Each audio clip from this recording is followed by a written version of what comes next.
Plusieurs langues se délient pour fustiger l'avancée du M23 soutenue par l'armée rwandaise et les massacres perpétrés par les terroristes de l'ADF.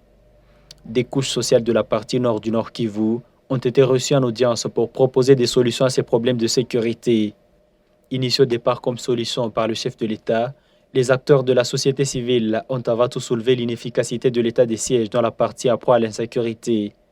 Une requête qui n'est pas passée inaperçue aux yeux des représentants du chef de l'État.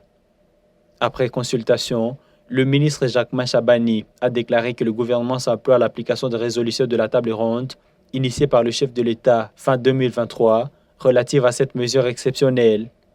Néanmoins, il martèle que cette levée ne pourra être possible que si les conditions sécuritaires sont réunies pour la faciliter.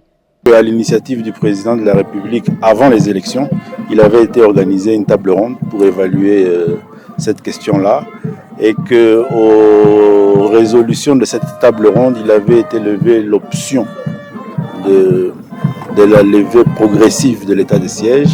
Malheureusement, il y a eu le processus électoral et la mise en place des institutions assez difficile, ça a pris du temps du moins, mais le gouvernement s'emploie et s'implique à l'application de ces résolutions. Donc il y a un travail qui est en train d'être fait pour pouvoir à ce que dans les jours qui viennent, selon aussi que les conditions sécuritaires vont le permettre, on puisse arriver à l'exécution de la volonté des résolutions de la table ronde sur l'état de siège.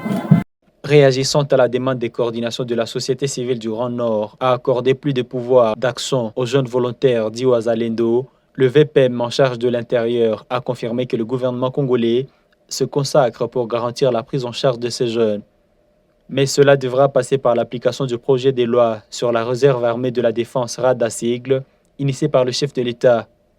Jacquemain Chabani est rassurant quant à l'aboutissement de cette procédure. Le président de la République avait pris en son temps, avait initié un projet de loi qui a été voté sur la RAD. Maintenant, à son niveau, il y a un travail qui est en train d'être fait pour l'effectivité de l'application de cette loi-là. Et je crois que c'est ça qui va permettre une bonne prise en charge de ces concitoyens patriotes qui ont le souci de voir le territoire national protégé et les populations aussi protégées. C'est en avril 2023 que l'Assemblée nationale a adopté le projet de loi instituant la réserve armée de la défense en RDC. Selon ce projet soumis au débat, la réserve armée de la défense est composée des militaires, des carrières retraités et des différents services de sécurité, des démobilisés des services militaires obligatoires, des démobilisés du service militaire contractuel, des volontaires civils engagés dans la défense du pays et de son intégrité territoriale face à une menace ou une agression extérieure. Le texte précise aussi qu'une personne condamnée pour crime de guerre, crime contre l'humanité ou génocide ne peut être admise à la réserve armée de la défense, car cette réserve a pour mission de venir en soutien aux forces armées de la République démocratique du Congo.